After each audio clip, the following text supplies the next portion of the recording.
A gente volta aqui com a médica Karina Kendra falando da colonoscopia, esse exame que é muito importante para a vida da gente. A gente já falou aqui de câncer, né, do intestino, a síndrome aí do intestino irritado, né? Tem que ter esse diagnóstico para não confundir as coisas. Tem muitos sintomas que são bem similares em vários tipos de doença. Como eu falei, muitos deles são inespecíficos, ou seja, não tem um sintoma que, você pode bater o martelo e aquele diagnóstico. Então, o fato de vários sintomas serem muito parecidos de determinadas doenças, a gente geralmente precisa, além de colher a história bem detalhada desses pacientes, fazer exames específicos, que são exames complementares que a gente fala. Dentro da coloproctologia, um exame que é uma mão na roda para a gente e ajuda muito os nossos diagnósticos, é a colonoscopia, né? Então, assim, é importante a gente bater muito essa informação, colocar muito na cabeça das pessoas que a maior importância do exame é para a prevenção do câncer de intestino. Eu acho que isso é crucial, entendeu, Ranieri? Porque tem muita gente que tem os 50 anos ou passando dos 50 anos e tem medo de fazer esse exame. Não estou sentindo nada, tá tudo bem, obrigado, por que eu vou fazer esse exame? Porque realmente é um exame invasivo, é um exame que tem um preparo chato, é um exame que, querendo ou não, pode, às vezes, não é comum, mas pode dar algum grau de desconforto depois do exame, sensação de gases, entendeu? Mas é importante, principalmente para essa questão da prevenção de câncer de intestino e outras situações, a gente também pode lançar a mão dele para diagnóstico de outras doenças coloretais. Você falou que essa preparação é um pouco chata, como é que funciona? Então, aí assim, geralmente na véspera do exame, esse paciente, qualquer local que ele for fazer o exame, por exemplo, aqui em Boa Vista, existem várias clínicas e vários colegas que fazem, por exemplo. Na rede pública a gente encontra esse exame? Faz na rede pública também. Então, normalmente na véspera você vai ser orientado, dependendo do local, seja na rede pública ou clínica particular, quanto a um preparo intestinal. Então, vai haver orientações com relação à alimentação da véspera, uma alimentação mais leve, geralmente ao longo do dia ali vai ficar com dieta líquida, inclusive, sem muito resíduo, coado, entendeu? E tem que tomar uns remedinhos para soltar o intestino. Então, uma véspera vai ser um dia de rei ou de rainha, dependendo. E aí a pessoa toma esses remédios para poder ir ao banheiro várias vezes para limpar esse intestino, porque não tem como fazer de lavagem. Não chega a ser lavagem, porque a lavagem por si só seria por baixo para limpar, para jogar líquido para lavar. E geralmente a lavagem ela tem um alcance menor do que o preparo via oral. Entendi. Então, quando a gente toma um remédio que vai dar um piriri ali na pessoa, então a pessoa vai várias vezes ao banheiro. São os famosos laxantes? Exato, vai ser laxantes para poder fazer o exame da colonoscopia. Então, tem dentro de laxantes tanto comprimidos ali, quanto remédio que você vai diluir e tomar, entendeu? Por algumas horas com bastante líquido para limpar bem esse intestino. Geralmente esse aí, que pode ser o Manitol, o Picoprep, tem vários, tem o Movilax, é o que vai fazer o paciente muitas vezes ao banheiro. Normalmente, quando o preparo fica bom, ao final desse preparo todo, que é um pouco desgastante, o paciente vai muitas vezes ao banheiro, depois se sente um pouco assado. Às vezes nem dorme um dia.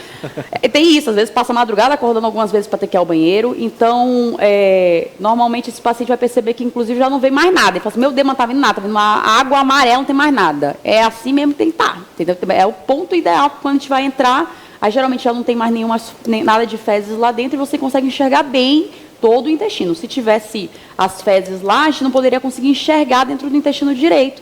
E, às vezes, fica mascarado ali um pólipo ou um possível câncer, entendeu? Alguma coisa assim. Então, tem que limpar esse intestino e o preparo é desconfortável. O mais comum, inclusive, são os pacientes reclamarem do preparo do que realmente do exame, porque no exame ele acaba dormindo. Então, ele acorda, já acabou, não sentiu nada, mas o preparo é chato. Eu acho que é compensador, depois dele ter passado o dia todo lá no banheiro, não dormir, né? Aí lá no exame ele dorme. Cansado. Cansado de remédio. Doutora, você falando tudo isso me fez pensar, tá? Daí tem a colonoscopia, vai lá para poder tirar o pólipo, essa é a intenção, tirar os pólipos, porque pode virar algo mais pior, né? Lá na frente. Pode-se averiguar qualquer tipo de inflamação também, se daquele momento ali da colonoscopia. A gente já tirou os pólipos, mesmo assim consegue ver uma inflamação ou alguma coisa que está diferente ali. Como é que é esse tratamento depois? O que é a partir daí? O acompanhamento, e essa é uma recomendação muito importante. Então, qualquer médico pode pedir uma colonoscopia, beleza. A partir do momento que vem esse resultado e vem com alteração, aí geralmente não é qualquer médico que vai conseguir realmente conduzir.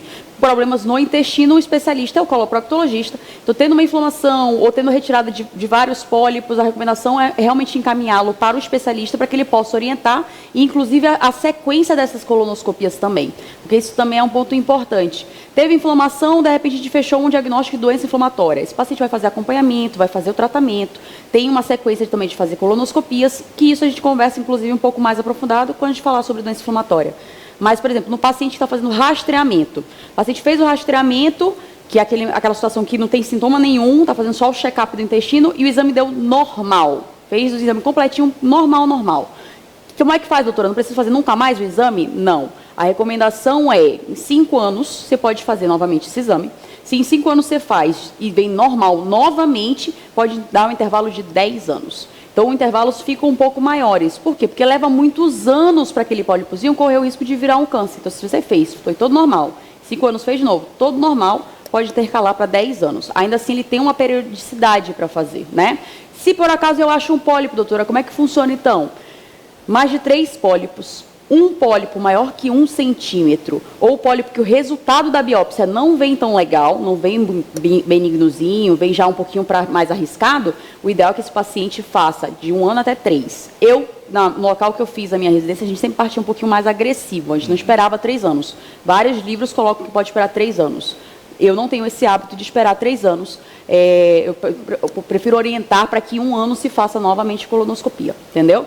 Histórico familiar, que paciente que teve pai, mãe, irmãos que tiveram câncer de intestino. A recomendação não é aguardar 50 anos de idade, é fazer antes, aos 40, ou 10 anos antes da idade desse parente. Eu até dei esse exemplo em programa anterior, mas eu vou reforçar aqui, né?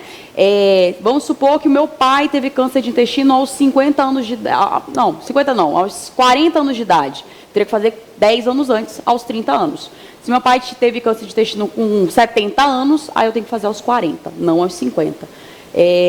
Então é válido você saber isso. Achou pólipos muito grandes ou em grande quantidade, essa investigação tem que ser mais precoce, não pode dar um intervalo muito grande, porque numa dessas vezes um pólipozinho que passou batido, alguma coisa assim, pode virar um câncer num intervalo maior. Quando a gente fala dessa questão do fator de risco genético, muita gente aí, é uma situação de mito e verdade também. Aí fala assim, meu pai teve, eu não vou ter, mas a minha filha vai ter. Não tem isso, de pular necessariamente uma pessoa para cair sobre o neto. O neto vai ter, o filho não? Não, isso não tem como mensurar exatamente. Na verdade, assim, se você teve um parente, principalmente de primeiro grau, que teve o câncer, você tem um risco mais aumentado em comparação às outras pessoas. Porque você pode, sim ou não, carregar um gene que seja o gatilhozinho para depois já virar um câncer, entendeu? Não tem como comprovar que você está ou não com esse gene, mas você tem um risco mais aumentado que outras pessoas que não têm um histórico familiar. Olha, para você que está acompanhando o nosso programa, a gente está falando da colonoscopia, tá? Esse exame aí para detectar não só os pólipos aí, né, no intestino, né, que podem causar o câncer, mas aí outras doenças que a gente vai falar ao longo dos programas. A gente quer falar tudo de uma vez só, porque tem tanta coisa. Vai conversando e quando vai vendo tem um outro assunto que entremeia, né? Mas é engraçado que tudo se encaixa.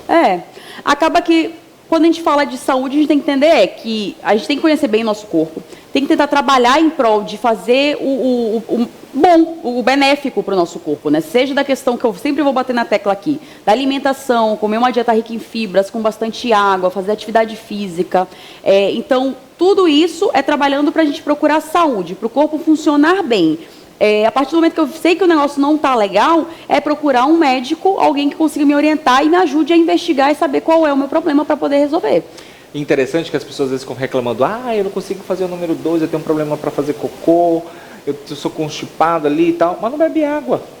Não bebe água. Acho formidável que sempre você coloca no seu Instagram, tipo, já bebeu água hoje? Então, não bebe água. Costuma comer muita coisa que prende o intestino, não tem o hábito de comer uma fruta. Aí fala assim pra mim no consultório, doutora, mas eu só funciona meu intestino quando eu como mamão, quando eu vou lá e como uma laranja, ou uma saladinha. Mas é exatamente isso. Se você colocar fibras na sua dieta, isso por si só tendencia a estimular o intestino, e esse intestino funcionando bem diminui muito os riscos de vários tipos de doenças que pode se dar no intestino. Olha, inclusive as redes sociais da doutora Karina Kendra está aparecendo aqui no seu vídeo. Se ficou alguma dúvida sobre esse tema, você pode entrar em contato com a nossa produção. A gente gosta muito de quando você aí do outro lado participa sempre com a gente. Para a gente encerrar, uma mensagem para quem está em casa. Pois é, gente, então, de antemão, não tenham medo do exame colonoscopia, não é um bicho de 7 cabeças, é um exame que às vezes vai ser necessário para fazer alguma investigação no seu caso, ou mesmo te ajudar a prevenir uma doença mais grave no futuro. Qualquer dúvida aí, que nem o Ranieri falou, vocês também podem ir no meu Instagram lá e deixar uma mensagenzinha no direct para a gente conversar um pouco. Pronto, a gente vai ficando por aqui. Obrigado pela sua audiência e também pelo seu carinho. A gente volta no próximo programa. Até lá. Tchau, tchau.